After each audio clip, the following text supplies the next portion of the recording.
Hello everyone, welcome to your channel S4E classes. So dear students, आज के इस lecture में हम लोग क्या करेंगे, क्लास 12th का जो हमारा नेक्स्ट टॉपिक है वो हम लिखेंगे। तो दोस्तों, आज के इस टॉपिक में हम लोग क्लास 12th का जो करंट इलेक्ट्रिसिटी चैप्टर जो है उसका हम लोग आज ग्रुपिंग ऑफ सेल्स जो टॉपिक है वो डिस्कस करेंगे। तो बिना देरी किए हुए चलिए शुरू करते हैं हमारी आज की वीडियो। इससे पहले अगर आपने हमारे चैनल को सब्सक्राइब नहीं किया है तो जल्दी जल्दी जाइए हमारे चैनल को सब्सक्राइब कीजिए और बेल आइकन को प्रेस कीजिए ताकि आने वाले नोटिफिकेशन जो है वो आपको टाइम टू टाइम जो है वो मिल सके।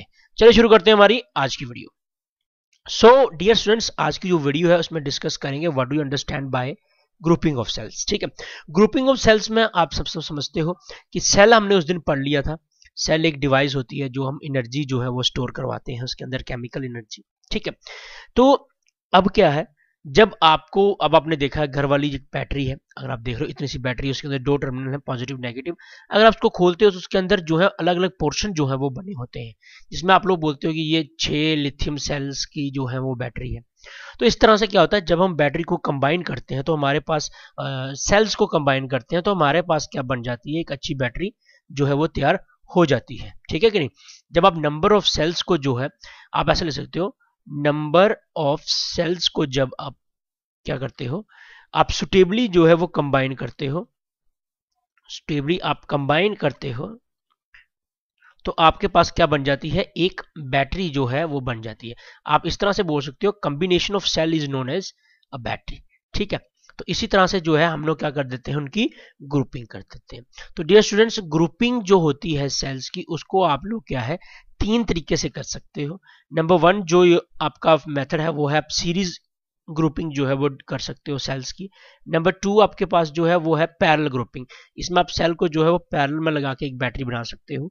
And number three is you can do mixed grouping, आप मिक्स्ड ग्रुपिंग जो है वो भी कर सकते हो, जिससे कि आपकी एक सेल जो है उसकी एक अच्छी ग्रुपिंग जो है वो हो जाती है। तो हम इस लेक्चर में जो है वो तीनों के तीनों मेथड जो है वो पढ़ेंगे। सबसे पहले मैं शुरू करूंगा ग्रुपिंग ऑफ सेल में सीरीज सिस्टम से। तो चलिए, सेल्स इन सीरीज जो है वो हम सबसे पहले डिस्कस करेंगे। डियर स्टूडेंट्स, हम लोगों ने क्या कर लिया, इस चीज को पढ़ने के लिए मैं आपके सामने क्या कर रहा हूँ, एक डायग्राम बना रहा हूँ। देखिए डायग्राम, देखिए ध्यान से आप लोग। ये मेरे पास एक पॉजिटिव नेगेटिव, ये हमारे पास सेल है, और ये मेरे पास एक सेल और है, और ये मेरे पास एक सेल और है। ठीक है, ये आ गया, और मैंने इसको रेजिस्टेंस किसी से के साथ कनेक्टेड किया है, एक्सटर्नल रेजिस्टेंस आर। इस सेल की ईएमएफ E1 है, इस सेल की ईएमएफ E2 है, इस सेल की ईएमएफ E3 है। तो आप ऐसा बोल सकते हो कि सो ऑन टू जितने यहाँ सेल लगा लिए EN तक लगा लो, तो ये EN तक उसकी जो है वो आ जाएगी। इस सेल का इंटरनल रेजिस्टेंस R1 है, इसका R2 है, इसका R3, सो ऑन टू अगर आपने अनलिमिटेड लगाया है तो RN है। क्लियर। तो सबसे पहले लेंगे, मैं यहाँ से लिखना स्टार्ट करूंगा। हमने क्या किया, कंसीडर लेट, हमने लिए N सेल्स ले लिए हमने। ठीक है, अब N सेल ले लिए हैं, और N सेल लिए हैं तो N सेल्स के हमारे पास इंटरनल रेजिस्टेंस भी होंगे। उन सबके जो इंटरनल रेजिस्टेंस है उनको मैंने स्मॉल r से डिनोट कर दिया है। क्लियर। तो इस तरह से अरेंज किया हुआ है कि एक सेल का अगर पॉजिटिव टर्मिनल अगर इस तरह से कनेक्टेड है, ठीक है, तो ये हमें यहाँ से आप बोल सकते हो करंट यहाँ से जा रहा है, इस तरह से वापस जा रहा है, तो ये पॉजिटिव नेगेटिव, दूसरे का नेगेटिव जो है वो पॉजिटिव के साथ कनेक्टेड है, इसी तरह से so on to. Clear, diagram से आपको क्लियर हो रहा होगा। और हम लोगों ने ऐसा माना कि इसे आपने एक कनेक्टेड किया हुआ अक्रॉस एक रेजिस्टेंस जिसका नाम है कैपिटल R। ठीक है, ये रहा सामने आपके, यहां मैंने दिया हुआ है। क्लियर। तो हम ऐसा बोल रहे हैं कि इस सर्किट के अंदर जो है वो I करंट जो है वो फ्लो कर रहा है। क्लियर, ये भी आपको समझ लगी। देयरफॉर अगर हम देखें तो इसके अंदर टोटल ईएमएफ क्या होगा, टोटल वोल्टेज। आप देख रहे हो कि ईएमएफ निकालनी है, सेल की होती है ईएमएफ। अगर आप ईएमएफ निकालते हो उसको मैं डिनोट करता हूँ, चलिए मैंने इसको डिनोट कर दिया ER से। ER आप बोल सकते हो, जो भी बोल लो आप, आपका दिल जो करता है। मैंने ER बोल दिया, ER नहीं, चलो सिंपल E लिखते हैं। E इक्वल्स टू होगी sum of all the plus sum of all the EMFs so on to EN तक। क्लियर। अगर हम बात करें टोटल रेजिस्टेंस की, देखो ये सेल जो है ये सेल जो है, ये सेल सारे के सारे सीरीज में लगे हुए हैं, इसका मतलब रेजिस्टेंस सारे के सारे जो है वो सीरीज में लगे हुए हैं। प्लस हमारे पास एक एक्सटर्नल रेजिस्टेंस भी है, तो दोनों को प्लस करेंगे, ये आ गया हमारा external resistance plus sum of internal resistance R1 plus R2 plus R3 so on to Rn तक। क्लियर। अब बात आती है मेन, हमारे पास EMF आ गई, हमारे पास टोटल रेजिस्टेंस जो है वो आ चुका है, तो हमें क्या निकालना है, यहां से निकालना है टोटल करंट। देयरफॉर जो करंट इसके अंदर होगा, टोटल करंट बोलेंगे, टोटल करंट जो होगा वो किसके बराबर होगा भाई, I के बराबर। According to Ohm's law V equals to IR होता है, और अगर आपको वहां से I निकालनी होगी तो V बाई R करना होगा। सेल के केस में आप वोल्टेज नहीं ले सकते, आप E लेते हो। क्लियर। तो वही हमने करना है, E बाई R हमने करना है। अब E बाई R करने के लिए आप लोग क्या करोगे, सम करोगे, समीशन इसका करेंगे E1 plus E2 plus E3 so on to En तक लगा लो, अगर आपने n सेल ली हुए हैं तो। अगर हम बात करें रेजिस्टेंस की, तो एक external resistance plus R1 plus R2 so on to Rn तक। क्लियर। अब रेजिस्टेंस हो गया, तो आप लोग यहां से एक अजम्पशन जो है वो छोटी सी लोगे, क्या लेंगे हम अजम्पशन, चलिए देखते हैं। यहाँ मैं ये वाला इलाका जो है आपका मिटा लेता हूँ, थोड़ा सा यहाँ से साफ कर लेंगे हम लोग, ताकि हम लोग यहाँ पर जो है अपना क्वेश्चन जो है वो कर सकें। ठीक है, ओके, तो ठीक है, और ये हमारे पास आ जाएगी यहाँ से। तो स्टूडेंट्स आगे देखेंगे क्या होगा। तो आपके सामने अगर आप ऐसा मान लो, इफ जो आपका E1 है, देखो ध्यान से समझना आपने, E1 equals to E2 equals to जो En है, अगर वो हम ऐसा मान लें किसी E के बराबर है, जैसा मान लो कि सारे सेल बराबर है, वो सबसे बेस्ट रहता है। ठीक है, कॉमा सबका इंटरनल रेजिस्टेंस जो होगा वो भी बराबर होगा, R23 so on to R इसके बराबर बन जाएगा, R के बराबर लगा लो आप, चलो कोड। क्लियर। तो इसका करने से आपको ये हो जाएगा, देन जो आपका I जो होगा, करंट जो फ्लो कर रहा होगा, अब वो बन जाएगा, देखो यहां देखेंगे आप, यहां पर क्या है, E हो जाएगा। अब कितने टाइम E होगा भाई, N टाइम E हो जाएगा। क्लियर। क्योंकि ये N टाइम N तक जा रहा है, तो N तक E हो जाएगा। ठीक है, ये कैपिटल R आ गया, प्लस अब इंटरनल रेजिस्टेंस भी N तक हो जाएगा।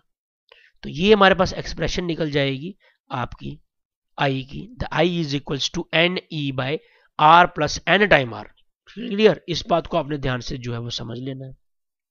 ये N क्यों लगाया है आपको समझ लगी होगी, क्योंकि ये जो टर्म है ये भाई N time multiply by E करेंगे तो ये पूरी टर्म निकल जाएगी, अगर आप कब, जब EMF आपके सेल के क्या होंगे, बराबर होंगे। और अगर इसी तरह से ये इंटरनल रेजिस्टेंस अगर सेल बराबर है तो इन सब का ये भी बराबर होंगे, तो कितने टाइम बराबर होंगे भाई, N टाइम R की वैल्यू जो है वो आ जाएगी। तो वही मैंने लिखा है। क्लियर। अब इसके पास क्या होता है कि हमारे पास यहाँ पर ना केस होते हैं। केस क्या होते हैं कि अगर पहला केस ये होता है, अगर आपका जो R है वेरी वेरी ग्रेटर देन हो जाए NR से, तो इसकी जगह आपकी जो I की वैल्यू होती है वो बन जाती है NE बाय R। ये तब बनती है जब आपका R very very greater than NR हो जाए। और आप ये देख पा रहे हैं कि ये हो क्या रहा है भाई, ये आपका केस निकल रहा है करंट बाय वन सेल। ठीक है, तो वन सेल का करंट आपका जो निकल रहा है। ठीक है, तो अब एक और दिख लेंगे और नंबर 2 केस जो है वो डिस्कस करेंगे, यहां लिख लूंगा मैं। नंबर 2 में अगर आप ऐसा मान लो कि NR जो है आपका वो वेरी वेरी ग्रेटर देन है R से, अगर ऐसा होता है तो I आपकी किसके बराबर जाएगी दोस्तों, NE बाय आपका N इंटू R आ जाएगा, ये कैंसिल करेंगे तो I equal to E by R। भाई ये तो सिर्फ एक सेल का है, ये तो N टाइम एक सेल आ जाएंगे, तो हम प्रेफर करते हैं first method instead of second.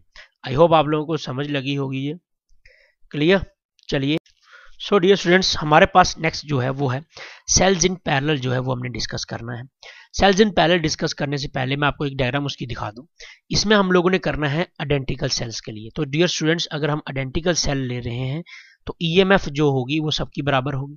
तो जो E होगा वही हमारा E1 plus E2 plus E3 so on to EN के बराबर होगा। सबसे पहले तो ये बात, हमने ऐसा माना कि हमारे पास M सेल्स हैं। ठीक है, M सेल्स इसलिए ले रहे हैं क्योंकि RN यहाँ पर ऑलरेडी है, तो ताकि बच्चे कंफ्यूज ना हो इसलिए मैंने m सेल्स लिख लिए। हमारे पास नंबर ऑफ सेल्स कितने हैं, m नंबर ऑफ सेल्स जो है वो है इस डायग्राम में, ठीक है। तो डियर स्टूडेंट्स, अगर आप देख रहे हो, अगर आपने ये देखा कि सारे सेल्स जो है वो आइडेंटिकल हैं तो इनका इंटरनल रेजिस्टेंस सभी का जो है वो बराबर होगा। लेकिन प्रॉब्लम ये है कि रेजिस्टेंस जो है वो सारे के सारे जो है वो पैरेलल में लगे हुए हैं। तो सबसे पहले हम इसी को सॉल्व करते हैं। उससे पहले हम लिख लेंगे कि हमारे पास क्या क्या चीजें हैं। n सेल्स है आपके पास, n आइडेंटिकल सेल्स जो है वो आपके पास है, ठीक है। ईएमएफ सबकी बराबर है। करंट जो है इसके अंदर डिस्ट्रीब्यूट जो है वो हो चुका है, 3 तरह से करंट आपको निकाला गया है। हमारा जो मेन मकसद है कि हमने फाइंड आउट करना है total amount of current. Current निकालने से पहले हम लोग लेंगे यहाँ पर रेजिस्टेंस। अब सारे रेजिस्टेंस आपको पता है पैरेलल में है तो यही फॉर्मूला लगेगा। अब ये सभी में आ जाएगा 1/r plus 1/r so on to 1/r N तक। डियर स्टूडेंट्स, जब हम इसको सॉल्व करेंगे हमारे पास आ जाएगा R equivalent equal to m rows है इसकी, और m रोज में हर रोज का जो रेजिस्टेंस है वो 1/r होगा।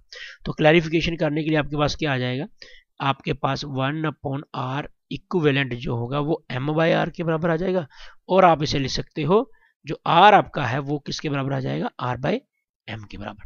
क्लियर। तो ये हमारा टोटल रेजिस्टेंस आ गया। अब हमने निकालना है दैट इज करंट। करंट किसके बराबर होगा, total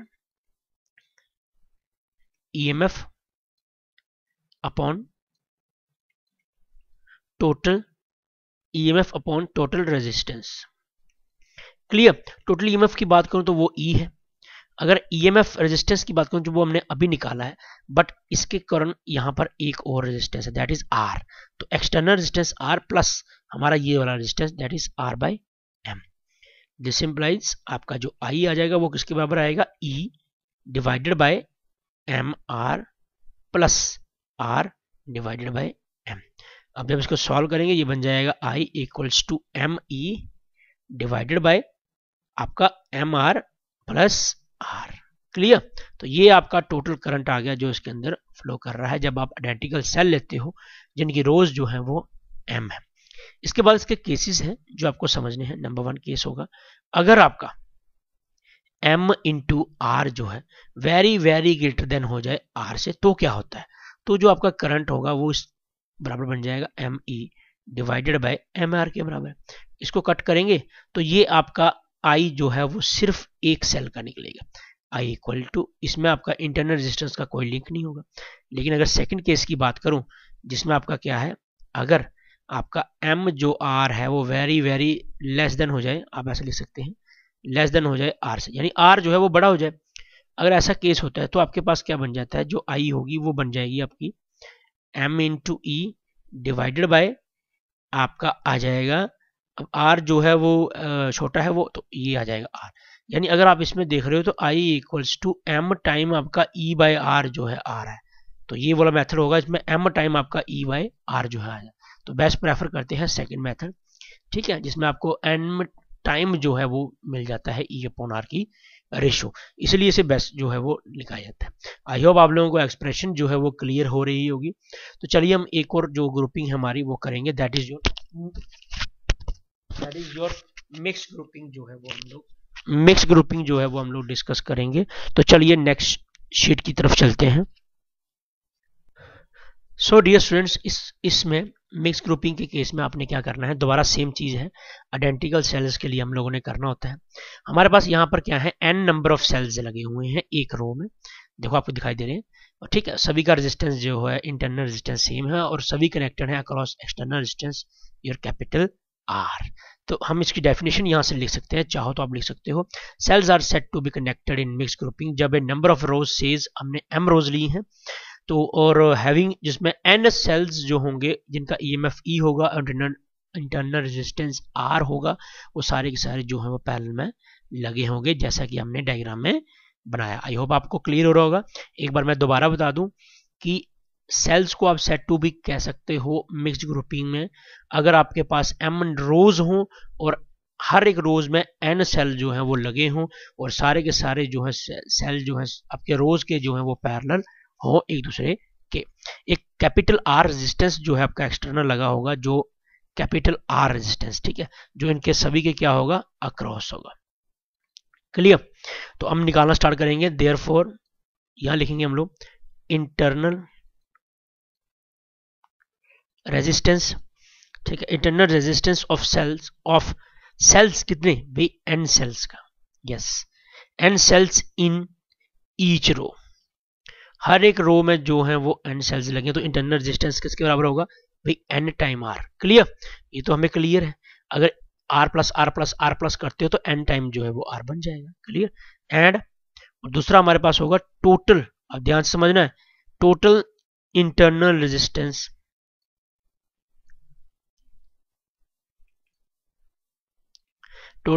resistance of the grouping of the group, जो हमने ये ग्रुपिंग की हुई है मिक्स ग्रुपिंग, इसमें कितना होगा, तो इसको आपने समझना है। ये कैसे होगा, देखो 1/r, मतलब i लगा लो, चलो ith, तो हर एक रो में जो है 1/nr लगे होंगे, क्योंकि ये हमने बोला है कि एक में लगे हैं तो n टाइम तो ऐसा ही होगा 1/nr, so on to 1/n time r।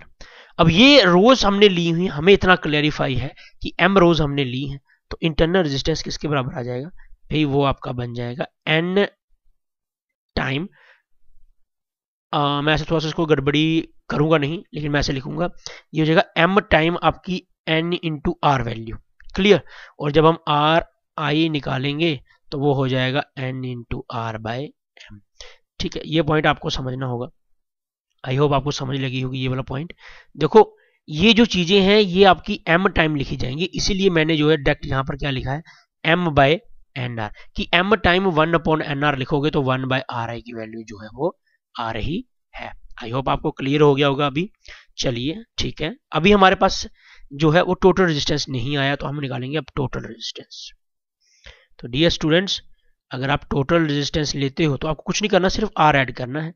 तो मैं आर टी लिखूंगा टोटल के लिए, तो ये हो जाएगा हमारा किसके बराबर भाई, एन आर बाय एम, तो हमने अभी निकाला है, प्लस आपका एक्सटर्नल रेजिस्टेंस जो है, जो कि आपने यहां पर लिया है कैपिटल आर, वो इसके साथ जो है वो एडअप हो जाएगा। ठीक है, ये हमारा टोटल रेजिस्टेंस की वैल्यू आ गई। हमें चाहिए करंट, ईएमएफ और करंट निकाल के हम लोग मजे से अपना आंसर जो है वो यहां से निकालेंगे। चलिए देखते हैं क्या निकलता है। सो डियर स्टूडेंट्स, क्या होगा, टोटल करंट की अगर बात करूं, करंट यानी कि आई जो होगा वो होगा टोटल ईएमएफ अपॉन हमारे पास आ जाएगा टोटल रेजिस्टेंस।